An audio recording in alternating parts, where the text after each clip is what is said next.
For any Xbox or PlayStation codes or anything gaming related, check out g2a.com, and if you need any Ultimate Team coins, then head over to FIFA. The code CHES will get you a discount on both sites, and all links are down below. Hey guys, how's it going? Chez back again, and welcome to episode number 42 of the Chelsea Career Mode here on FIFA 15. We start with a really difficult game actually, at home at Stamford Bridge against Liverpool in the snow. It's first versus third, and we'll have to wait and see how we get on, but of course we'll start off with some team news. Here's the Chelsea lineup. Thibaut Courtois starts in goal. Felipe Luis starts with Carvajal in the fullback positions. Cesc Fabregas starts. He was man of the match last time out. Wilfried Bony is the main striker today.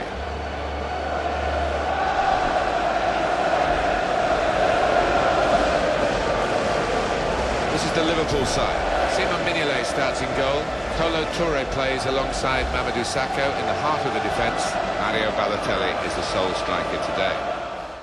Obviously not the strongest side I've ever put out for a game of football, but of course during this Christmas period the games do come thick and fast, and it is quite difficult to maintain a fully fit side, for every single game. But of course we do have good strength in depth here at Chelsea, and we're trying to take advantage of that in this particular period of games, as they come once every 2 or 3 days for the space of 2 or 3 weeks almost, with the European games and cup games included as well, of course, with the FA Cup coming at the start of January. So unfortunately not the strongest side, but it's still strong enough to be able to beat Liverpool.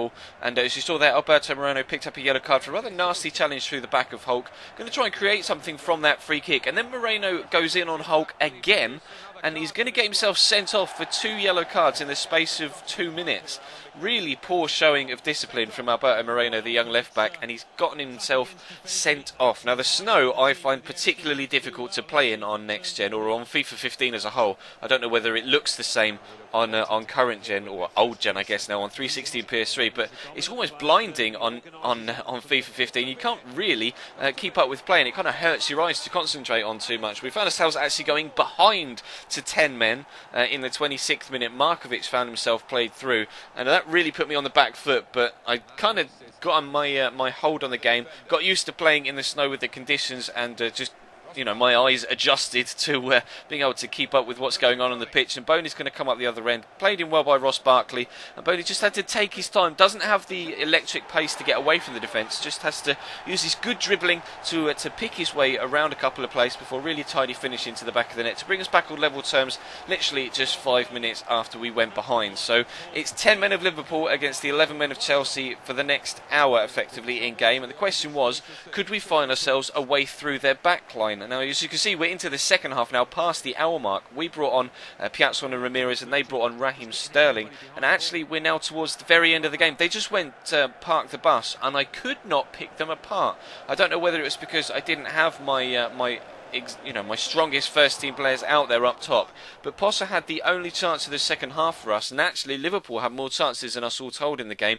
We were only able to come out with a 1-1 draw, and I was particularly disappointed with that, especially considering they were down to 10 men. So I wanted to bounce back in the next game if I possibly could, although the next game wasn't going to be any easier. As you can see, we are at home again in better conditions this time, although it was absolutely pissing down with rain, and we're actually against Manchester United. So we've gone first versus third, and now we're playing first versus second. So it's a really tough fixture list for us right now during this period. But here's your team news.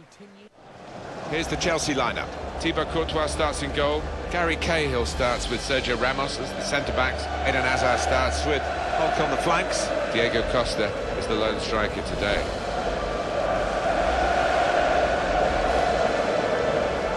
They've shuffled their pack today, Manchester United. David De Gea starts in goal. Luke Shaw replaces Johnny Evans, who's looked vulnerable recently. Juan Mata comes in for Michael Carrick, who's disappointed recently. In attack, Robin van Persie partners up top with Javier Hernandez. So it's kind of a top 3 showdown today, with Liverpool, Manchester United and Chelsea all facing each other. I don't know whether or who Liverpool or Man United faced in the games where they didn't play us, but it would be quite weird, wouldn't it, if they played like 4th and 5th. That would be a really weird way for the fixture list to come together. But as you can see, United started on top here, and it was Hernandez working the opportunity to Van Persie. I thought I'd held him up well, and then he finds the ball around the corner to Chicharito, finds the back of the net, and I didn't want that sort of start to this game again, going behind against our rivals near the top of the table. Hernandez always scores against Chelsea when they play Manchester United. Obviously in real life now he's on loan at Real Madrid, thankfully, and United aren't actually having the best of times right now in the league. But of course, in previous times, especially under Sir Alex Ferguson, almost every single game that Chelsea played Manchester United, whether it be in the league, in the cup, in the Champions League, Hernandez seemed to score important goals. I remember being at the game where we were 3-0 up just after half-time, and Man United came back to draw 3-3 at Stamford Bridge. One of my worst games that I've been to in real life, because I just could not stand the fact that we'd been 3-0 up and then lost that lead to United. So we were hoping that wasn't going to be the case here today, and we were going to drop points or draw at the very least with Man United. I want a win, especially after that draw against Liverpool. So we're trying to get ourselves back in it. We've had a couple of chances. You saw Hulk had the one-on-one that unfortunately put straight wide, which is really disappointing. We get the blocking on Luke Shaw's shot here, but somehow he works it to Van Persie, who strikes the outside of the post. So it's a let-off for us. We've had all of the chances after they went 1-0 up, and they could have made it 2 just before half-time to really put a final nail in the coffin. Luckily they didn't, and Oscar actually, even before half-time, is going to go up the other end and score us an equaliser. And we mentioned in yesterday's episode that obviously he's really unhappy, and he was playing really well in the sunshine. He doesn't like the weather apparently in England right now. Oscar is homesick, but he's scoring in the rain here, so maybe it's a sign that he wants to stay. We'll have to wait and see what happens over the first few days in the transfer window. We'll have a transfer targets episode out tomorrow, and that pretty much majoritively will consist of basically cam replacements for Oscar, because we don't really need strengthening in any other positions, especially up top, because as you can see, Hazard has brought us 2-1 in front now after Oscar did the business just before half-time. A pretty similar goal actually, cutting inside and tidily finishing across the goalkeeper into the far bottom corner. So we're now 2-1 in front, and the question was, could we hold that lead or even build on it, because we're clearly having the better of the football in this game. And Oscar gets played through yet again here, but Di Maria is the man on his shoulder, just sticking a cheeky foot in. We actually got a corner from that, but unfortunately nothing came from it. And as you can see, United really on the back foot. But then, of course, they go up the other end. Chicharito is going to be so fortunate here to have the ball back at his feet. Absolutely killed me off with the physics engine yet again. Yesterday we had real troubles with the goalkeeper, and today players falling over each other. Matic just trips over Gary Gay, who was lying on the ground. They race up the other end, and Hernandez slots it into the back of the net to make it 2-2, and that's how the game finished. So we dropped points against Liverpool, who were third. We dropped points against Man United, who were second. I mean, I guess it's a good thing that we didn't lose those games, but we really should have come out of that with 6 points. I was really disappointed. Fortunately, we had a week's break until this Sunderland game, so everybody was fresh and fighting and raring to go, as you'll see in the team news. We have 3 changes for Sunderland today. Vito Manoni plays today in place of Costel Pantilimon, who's injured. Billy Jones replaces Simon Kjær, who's injured. Jack Rodwell starts, looking to recover his form. Stephen Fletcher is the sole striker today.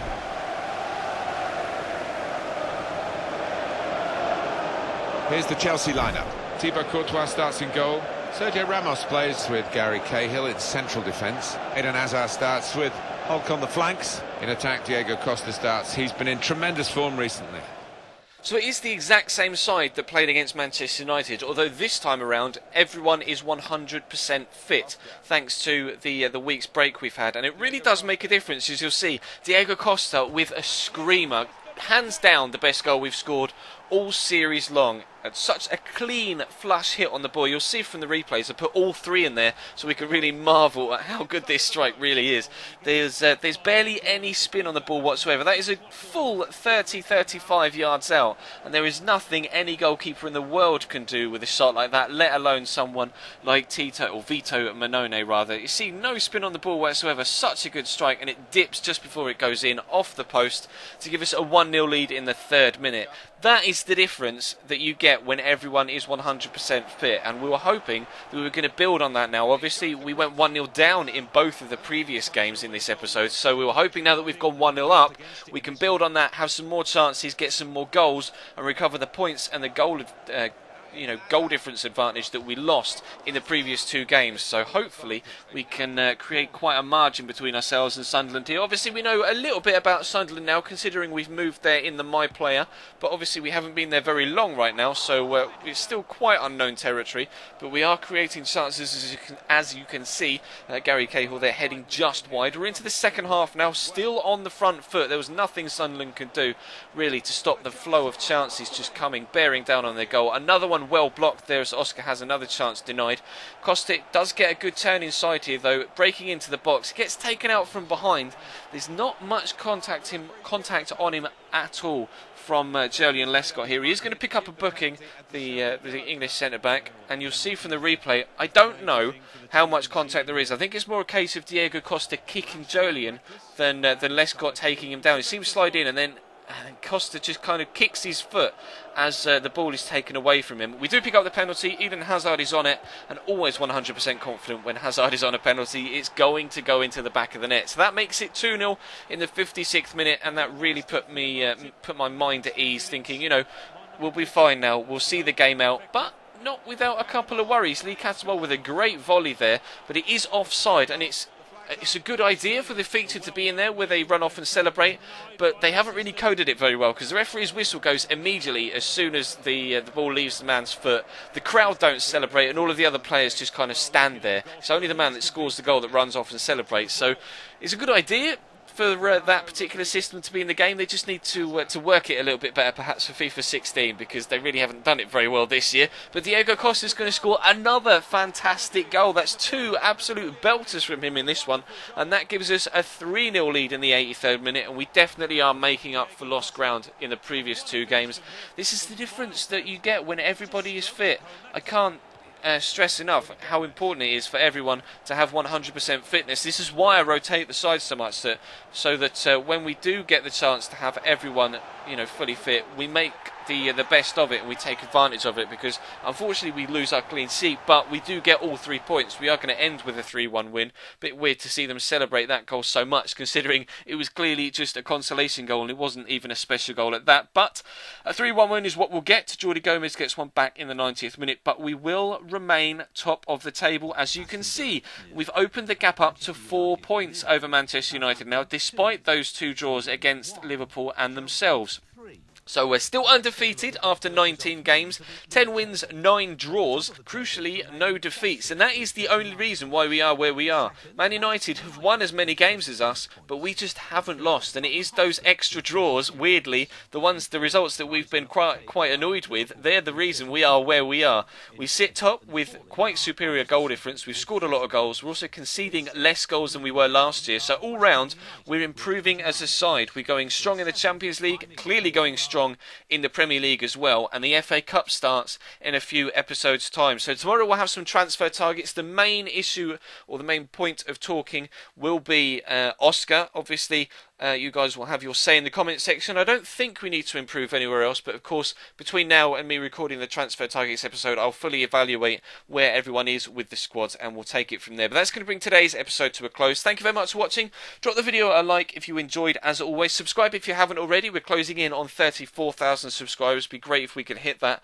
before the end of November. In fact, we may even hit 35k before the end of November, which would be just fantastic. The channel has pretty much doubled in size since the start of FIFA 15. So if you are new-ish to the channel, thank you for your continued support. And if you're here from even the old channel before we even got here 18 months ago, then thank you for your continued support as well. It really does mean the world to me. And of course, the more you support, the more I'm going to do for you. Of course, 2 videos every single day. If you don't know what and when I upload, there will be a schedule in the description of every single video. 2 videos every day of the week, 14 videos in a week, and we'll have more Atletico Madrid career mode later on today. If you missed anything from earlier on in the week, whether it be this series, the Atleti series, or the My Player series, then of course check the channel page for those videos. But for now, for Wednesday afternoon, that's going to bring this to a close. Thank you very much for watching, and I'll see you next time.